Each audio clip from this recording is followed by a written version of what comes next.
suap juga diselewengkan bernilai fantastis. Semua ada korupsinya. Nah ini sebenarnya mengapa kita dulu melakukan reformasi.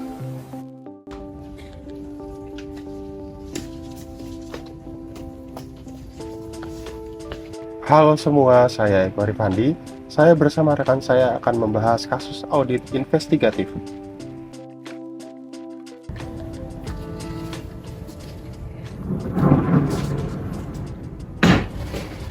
Halo Nasya, halo Singgi. Hai Kak. Nasya, Singgi, yuk kita bahas kasus ini.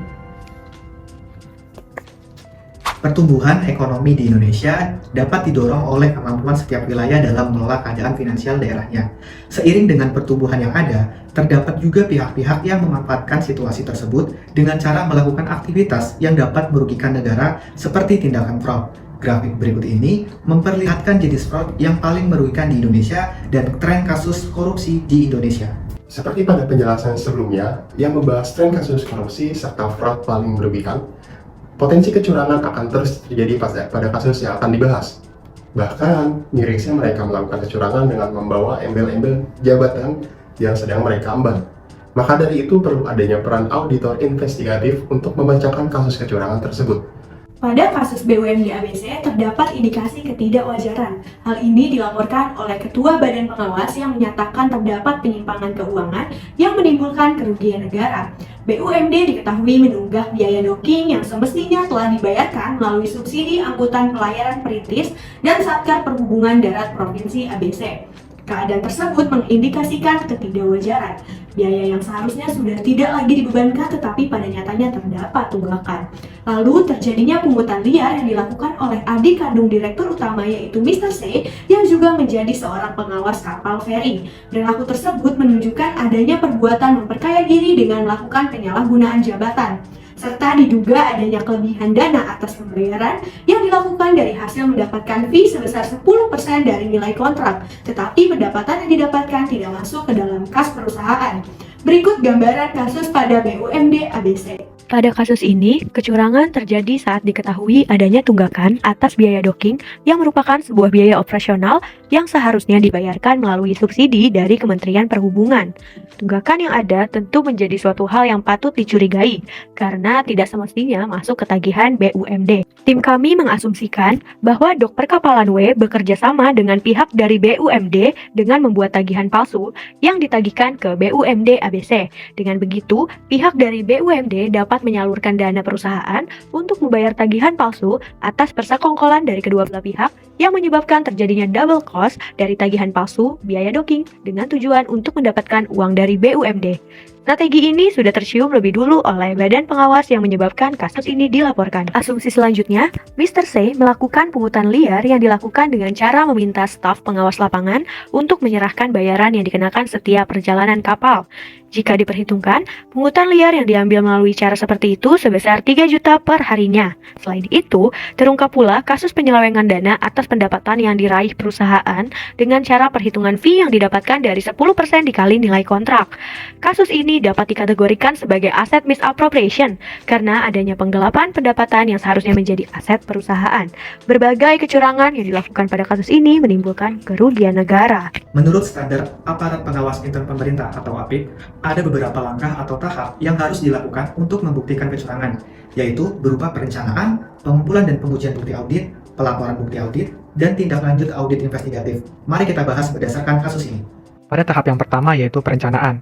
Auditor investigatif harus menyiapkan rencana audit yang mencakup penetapan sasaran, ruang lingkup, dan alokasi sumber daya. Sasaran audit kasus ini adalah fraud yang terjadi pada BUMD. Ruang lingkup audit dalam kasus ini meliputi pengungkapan tunggakan biaya docking, pungutan liar, dan kebocoran pendapatan pembayaran, serta alokasi sumber daya dalam hal ini berupa personil atau auditor, pendanaan, dan sarana atau prasarana untuk proses audit. Yang kedua itu tahap pengumpulan dan pengujian bukti audit. Pada kasus ini, bukti audit dapat berupa catatan akuntansi pengeluaran biaya docking, catatan akuntansi atas kebocoran pendapatan, wawancara dengan Direktur Utama dan adik kandung Direktur Utama, wawancara dengan staf pengawas lapangan, dan seluruh pihak yang terlibat. Tahap yang ketiga yaitu pelaporan bukti audit. Laporan bukti audit yang dibuat akan diberikan ke auditi, dalam hal ini BUMD.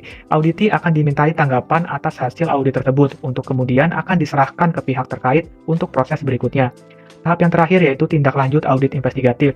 Pada tahap ini, auditor harus memantau tindak lanjut kasus BUMD hingga terjadi putusan akhir oleh aparat penegak hukum. Sedangkan, menurut Peraturan BPK RI Nomor 1 Tahun 2020 tentang pemeriksaan investigatif, perhitungan kerugian negara atau daerah, dan pemberian keterangan ahli, diatur mengenai tahapan pemeriksaan investigatif yang mencakup pra-perencanaan, perencanaan, pelaksanaan, dan pelaporan. Pada kasus ini, ada beberapa pihak yang bertanggung jawab. Di antaranya, Direktur Utama Mr. B bertanggung jawab atas kepemimpinannya di BUMD, Mr. C bertanggung jawab atas pungutan liar, serta beberapa pihak lain yang kemungkinan terlibat, yaitu pihak dari Dokter Kapalan W dan Satker Perhubungan Darat Provinsi ABC yang bertanggung jawab atas tunggakan biaya docking, dan beberapa pihak BUMD atas beberapa fraud yang terjadi. Namun, perlu ada pembuktian lebih lanjut bagi pihak-pihak tersebut. Kerugian yang menimpa BUMD berupa kerugian tunggakan biaya docking dan pungutan liar. Sedangkan, potensi kerugian yang bisa terjadi adalah adanya dugaan kebocoran pendapatan pembayaran dan adanya potensi penurunan tingkat kepercayaan masyarakat atas rentetan kasus yang terjadi. Bentuk tanggung jawab dari auditor atas kasus ini berdasarkan SAS nomor 99, yakni mendeteksi adanya kecurangan yang terjadi dengan merencanakan dan melaksanakan audit untuk memperoleh kepastian. Langkah lanjutan dari standar tersebut mengatakan bahwa auditor perlu melakukan perencanaan dan pencarian informasi guna mengidentifikasi kasus tersebut. Di dalam kasus ini, pencurian uang kas perusahaan, auditor perlu mencari bukti fisik, observasi lapangan, wawancara, dan mencari orang-orang kunci. Setelah mendapatkan semuanya, barulah melakukan validasi atas kebenaran informasi yang didapatkan. Selain itu, dalam peraturan BPK juga dijelaskan tanggung jawab auditor investigatif meliputi 3 hal, yakni pemeriksaan investigatif, perhitungan kerugian negara, dan pemberian keterangan ahli. Pemeriksaan investigatif sudah dijelaskan pada poin C sebelumnya, lalu perhitungan kerugian negara di dalam kasus tersebut, yakni sebesar 1,3 miliar dari biaya docking yang seharusnya tidak dibebankan kembali, dan fee 10% dari nilai kontrak yang membuat penerimaan yang seharusnya diperoleh tetapi tidak diperoleh. Lalu yang terakhir, pemberian keterangan ahli bisa direalisasikan apabila pihak berwenang meminta auditor untuk menjelaskan apa yang sudah didapatkan atas indikasi nominal kerugian tersebut. Untuk mendukung kasus tersebut, kami membawa 3 teori pendukung. 3 teori tersebut ada teori fraud hexagon, fraud tree, dan teori penyalahgunaan kekuasaan. Fraud hexagon meliputi tekanan, peluang, rasionalisasi, kapabilitas, ego, dan kolusi. Lalu fraud tree meliputi korupsi, penyalahgunaan aset, dan kecurangan laporan keuangan. Teori penyalahgunaan kekuasaan yakni adanya kemampuan seseorang dalam menggunakan jabatan untuk melakukan kecurangan. Berdasarkan kasus yang terjadi, jika dihubungkan ke teori, ada 3 hal yang dapat di-highlight. Yang pertama, analisa kasus tentang tekanan terhadap staf pengawas agar menyerahkan uang pungli sebesar 500.000. Dan untuk kasus tersebut, pelakunya itu dari Mr. C, dan juga teori fraud yang digunakan yaitu pressure atau tekanan yang berada pada fraud hexagon. Lalu yang kedua, tindakan pemalsuan pendapatan atas 10% nilai dari fee kontrak, ada kemungkinan kwitansi atau bukti bayar dipegang oleh Mr. B sehingga bisa melakukan manipulasi. Dan untuk pelakunya sudah jelas yaitu Mr. B, dan untuk teori fraud yang berhubungan ada opportunity dari fraud hexagon atau peluang. Yang kedua ada check tampering, ini tentang authorized mechanism. Yang ketiga ada ability atau kapabilitas. Yang keempat ada sales skimming, dan yang terakhir ada abuse of power atau penyalahgunaan kekuasaan. Untuk yang ketiga, adanya tunggakan biaya docking kapal hingga mencapai 1,3 miliar. Ada kemungkinan tindakan si kopal tersebut membuat tagihan palsu atas biaya tersebut. Untuk pelakunya yaitu Mr. B dan juga Mr. C karena memang keduanya memiliki hubungan dan juga pengaruh yang luar biasa. Dan untuk teori fraud yang berhubungan ada collusion atau kolusi yang berada pada fraud hexagon. Yang kedua ada abuse of power, dan yang ketiga ada tagihan palsu.